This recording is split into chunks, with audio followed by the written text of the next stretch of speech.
Film की शुरुआत में हमें एक बच्चा दिखाया जाता है जिसे उसकी मां नहला रही होती है और वो उसे नहलाते कई बीमारियों के नाम बताती हैं। दरअसल उसके बेटे को सारी बीमारियों के बारे में पता होता है क्योंकि उसकी माँ उसको बीमारियों के बारे में बताती रहती है। अब ये बच्चा बड़ा हो जाता है।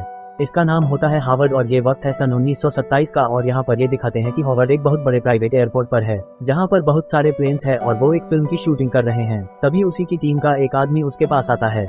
वो बोलता है कि मैं जानता हूँ कि तुम इस फिल्म के डायरेक्टर हो लेकिन जो तुम चाहते हो वैसा नहीं हो सकता। दरअसल हावर्ड बहुत सारे प्लेन्स को एक साथ उड़ाकर शूट करना चाहता है और वो आदमी से बोलता है कि ऐसा हो नहीं सकता क्योंकि अगर ये ऐसा करेगा तो प्लेन्स आपस में टकरा जाएंगे। हावर्ड बोलता है कि जिंदगी में कभी ये मत बोलना कि हो नहीं सकता। अब जब ये बात कर रहे थे तभी उनके पास एक और आदमी आता है। वो बोलता है कि हमें कैमरा और चाहिए होंगे नहीं तो हमें सीन छोटा करना होगा। कोई सीन छोटा नहीं होगा, मैं 2 कैमरों का और इंतजाम करता हूँ।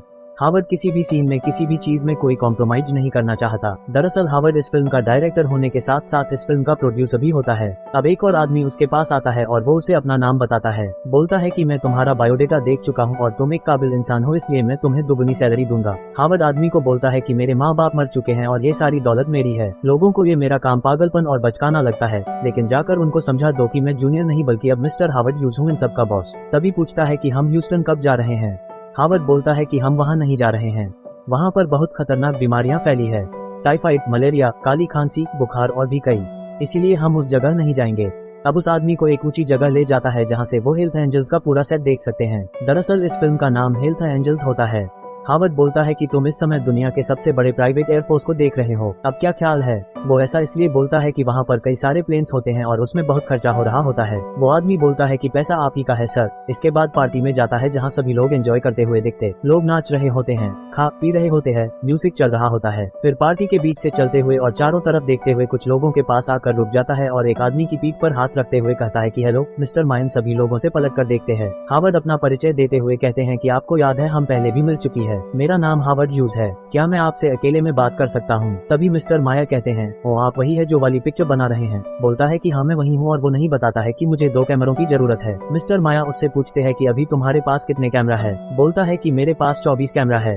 ये बात सुनकर मिस्टर माया को खांसी आ जाती है और वो दंग रह जाते हैं। उन्हें लगता है कि हावर्ड बेवकूफी कर रहा है और वो उसे हंसते हुए एक में ये सलाह देते हैं कि तुम अपनी सारी दौलत किसी बैंक में रखो क्योंकि तुम्हारी फिल्म कोई नहीं खरीदेगा और ना ही उसे कोई देखने के लिए आएगा। इसके बाद हावर्ड वहाँ से चला जाता है और उसे उसका एक दोस्त मिलता है जो कि रिपोर्टर होता है और वो दोनों फिल्म और कैमरों के बारे में डिस्कस करते हुए उसे बताता है कि मुझे 2 कैमरे चाहिए, ये फिल्म मेरे लिए इज्जत का सवाल है, अगर मैं इस सच में नहीं कर सका तो मुझे वापस लौटना होगा, वो भी एक हारे हुए इंसान की तरह जिसका मुझे हमेशा कम रहेगा। तभी वहाँ पर एक लड़की सिगरेट और सिगार बेचने के लिए आती है और उसका दोस्त उसे हावर्ड से मिलवाता है। वो लड़की बहुत खूबसूरत होती है और उसकी खूबसूरती की तारीफ करता है और उसे अकेले में मिलने के लिए इनवाइट करता है। वो लड़की कहती है ठीक है मैं तुमसे मिलने के लिए आऊंगी और इसके बाद वहाँ से जाने लगता है और जाने से पहले वो अपने दोस्त से बोलता है कि मुझे किसी भी कीमत पर 2 कैमरे चाहिए, चाहे किराए पे लाओ चाहे चोरी करके, लेकिन मुझे 2 कैमरे चाहिए और ये कहकर वो वहाँ से चला जाता है। लेकिन मुझे 2 कैमरे चाहिए और ये कहकर वो वहाँ से चला जाता है और कुछ वक्त बाद उसकी टीम उसकी फिल्म का एक सीन देखती है जो उन्होंने शूट किया होता है जिसमें बहुत सारे प्लेन्स होते हैं। लेकिन उस सीन को देखने के बाद गुस्से से खड़े हो जाते हैं और वो कहते हैं कि ये सब खिलौनों की तरह लग रही है, क्या ये सब। वो कहते हैं कि इन प्लेन्स के पीछे हमें कोई स्थिर चीज चाहिए, तब इन प्लेन्स की रफ्तार का पता चलेगा। कैलिफोर्निया यूनिवर्सिटी को फोन लगाओ और वहाँ के लोगों को बुलाओ। और ये कहकर वो वहाँ से चले जाते हैं। वहाँ से जाने के बाद वो एक प्लेन बनाने वाले से मिलते हैं। दरअसल वो कुछ नया करने की कोशिश कर रहे होते हैं।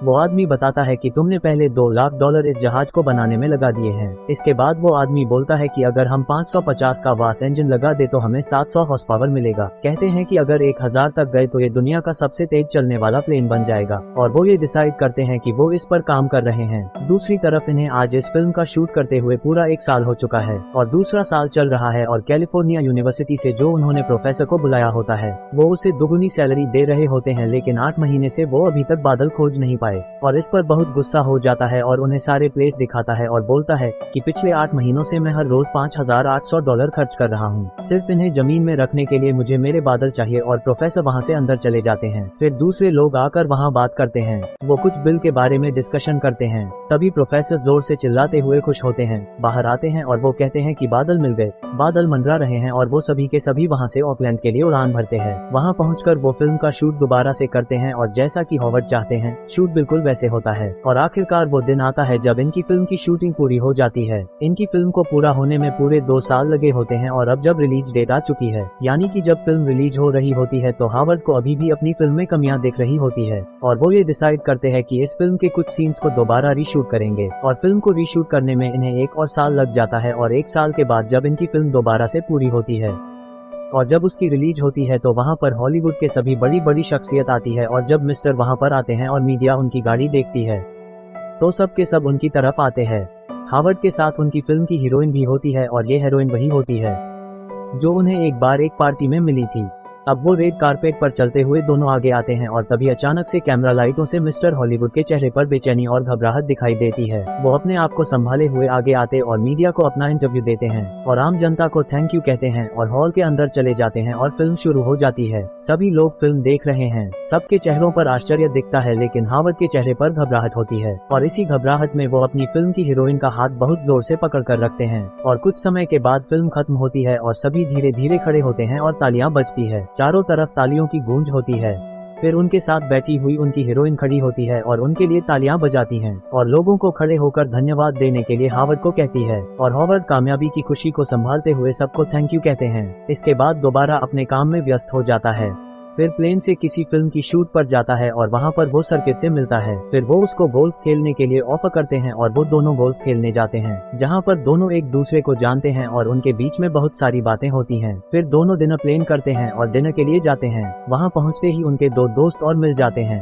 जब तक मिस्टर हॉवर्ड और केट का डिनर आ जाता है, जैसे वो दोनों खाना शुरू करते हैं, उनमें से एक दोस्त मिस्टर हॉलीवुड की प्लेट से एक मटर उठाता है और बहुत सारी फालतू बातें करता है जो कि मिस्टर को पसंद नहीं आता और वो वहाँ से केट को लेकर निकल जाते हैं। इसके बाद केट को प्लेन की सैर करवाते हैं, उसे प्लेन चलाना भी सिखाते हैं और बाद में अपने प्लेन को बंगले में उतारकर वो दोनों घर के अंदर चले जाते हैं, जहां उन दोनों के बीच में फिजिकल रिलेशनशिप बनता है और इसके बाद वो दोनों साथ रहना शुरू कर देते हैं। और फिर एक दिन आखिर वो दुनिया का सबसे तेज चलने वाले प्लेन को तैयार कर लेते और अब वो उसकी टेस्ट ड्राइव पर जाने के लिए तैयार है। हावर्ड समझ जाता है कि सिर्फ 2 ही चक्कर लगा सकते हैं, उसके बाद पेट्रोल खत्म हो जाएगा और वो प्लेन में पेट्रोल कम इसलिए डालते हैं ताकि प्लेन हल्का रहे और उसकी स्पीड ज्यादा है। मिस्टर अब उड़ान भरते और अपनी कामयाबी का नया किस्सा लिखते हैं। वो उड़ान दुनिया की सबसे तेज उड़ान होती है, जिसे देखकर सारी दुनिया, सारे रिपोर्टर सब दंग रह जाते हैं और तभी उनके प्लेन का पेट्रोल खत्म हो जाता है और सभी लोग उन्हें बचाने के लिए एम्बुलेंस लेकर उस तरफ भागते हैं जहां पर उनका प्लेन क्रैश होने वाला होता है। और जब वहां पर पहुंचते हैं तो उनके पैर में बस हल्की चोट होती है और वो बिल्कुल ठीक होते हैं। इसके बाद वह अपने घर आ जाते हैं, जहां केट उनके जख्मी पैर को देखकर परेशान हो जाते और वो उनके घाव को साफ करती है। तभी हावर्ड बताते हैं कि उन्होंने अपना रिकॉर्ड बना लिया है, जिसे सुनकर वह बहुत खुश हो जाती है। हावर्ड बताते हैं कि कभी कभी उन्हें कुछ अजीब से ख्याल आते और जिससे परेशान हो जाते हैं वह अपने गले से लगा लेती है। इसके बाद उन्हें एक बहुत बड़े हवाई जहाज बनाने का कॉन्ट्रैक्ट मिलता है, जिसे लेकर हावर्ड अपने साथी को समझते हैं कि उन्हें अमेरिका के एयरलाइन से भी अच्छे, ज्यादा तेज और ज्यादा बड़े हवाई जहाज बनाने हैं जो वातावरण से ज्यादा ऊंचाई पर उड़ सके और जिसमें हर कोई अपने आप को आसमान में सुरक्षित समझे और देश विदेश की यात्रा करें। फिर वो अपने साथी से अपनी कंपनी की आर्थिक स्थिति के बारे में पूछते, जो बहुत ज्यादा अच्छी नहीं होती, और वो सोच विचार करके एयरलाइंस कंपनी को खरीदने का फैसला करते हैं। हालांकि उनका साथी उन्हें अपने इस फैसले पर एक बार फिर सोचने के लिए बोलता है, लेकिन वो कहते हैं कि मैं इस कंपनी को खरीदूंगा और वो पूरे $1,50,00,000 में इस कंपनी को खरीद लेते हैं। इस हवाई कंपनी का नाम होता है TWA। इसके बाद मिस्टर हॉवर्ड सुर्खियों में छा जाते हैं। पूरी दुनिया में उनके नाम के चर्चे होते हैं, जिससे प्रेजेंट टाइम में अमेरिका में चल रही एयरलाइंस के मालिक सभी परेशान होते हैं और वो मिस्टर हॉट को रोकने का प्लान बनाते हैं। वहीं दूसरी तरफ हॉवर्ड की दूसरी फिल्म की रिलीजिंग होती है, जहां वो केट को साथ लेकर जाते हैं। वहां उस पार्टी में पहुंचने के बाद केट अपने कुछ पुराने साथियों के साथ बसी हो जाती है और तभी हॉवर्ड को कुछ अजीब से ख्याल आते हैं और वो शोरूम में चले जाते हैं, जिस साबुन से बचपन में उनकी मां नहलाती थी। वो अपनी पैंट की जेब से वही साबुन निकालते और हाथ होने लगती है। वॉशरूम से आने के बाद हावर्ड को केट अपने साथ अपने घर ले जाती है और अपने घर वालों से मिलवा आती है, लेकिन हावर्ड को उसके घर वालों का व्यवहार बहुत अजीब सा लगता है और वो वहां से चले जाते हैं। इसके बाद हावर्ड हॉल में बैठकर एक मूवी देख रहे होते हैं और वह एक बहुत बड़े प्लेन को बनाने की प्लानिंग करते हैं। वो अपने साथियों को समझाते हैं कि उन्हें इसे बनाने के लिए चाहिए कुछ बड़ी चीजें। वो बताते हैं कि दुश्मन के हमले में उनकी आर्मी के 681 जहाज डूबे हैं और ये आंकड़े सिर्फ इस साल के हैं और सेना को ऐसे प्लेन चाहिए जो लोगों को यूरोप तक ले जा सके। लोगों को नहीं, बल्कि जीप, आदमी, सब कुछ। फिर वो उन्हें जहाज का एक डिजाइन दिखाते हैं जो उन्होंने एक फोटो के पीछे बनाया होता है, और वो बताते हैं कि इसकी लंबाई 200 फुट और पंख 300 फुट होंगे। इसके लिए 24,000 हॉर्स पावर का इंजन चाहिए होगा, जिसका वजन 200 टन होगा। और यही वो चीज है जो हमारी आर्मी को चाहिए, और इसका नाम होगा हरक्यूलिस। अब वहां पर बैठ के जो फिल्मों देख रहे होते हैं वो उन्हीं की फिल्म होती है जो रिलीज होने वाली होती है, और इस फिल्म में काफी न्यूड सीन होते हैं।